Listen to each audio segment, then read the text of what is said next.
In today's video, I'm going to show you how to duplicate instance components in Framer quickly and easily so you can save time and keep your designs consistent. This simple step-by-step guide will walk you through everything you need to know, whether you're working with buttons, icons, or any reusable design element on your canvas. First, open your Framer project and go directly to your design canvas where your components are placed. Once you're there, look for the component instance you want to duplicate and click on it so it becomes active. This step is important because Framer needs to know exactly which element you want to copy, and it can be any instance you've already added to your layout. Next, click on the selected component and copy it using your keyboard.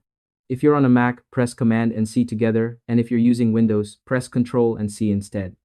You'll see that nothing changes visually yet, but the instance is now copied and ready to be duplicated.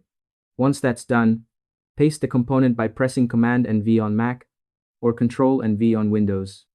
You'll immediately see a new instance appear on your canvas. Once you've completed these steps, you can click and move the new instance wherever you need it, and even customize it independently. After that, you should be able to duplicate components freely and adjust them without affecting the original instance at all. And that's all there is to it. By following these simple steps, you'll be able to duplicate instance components in Framer easily and efficiently, keeping your workflow fast and your designs organized. Thanks for watching, and I hope you found this tutorial helpful. If this helped you out, feel free to share it with others who might be facing the same issue. Why not make someone's day easier?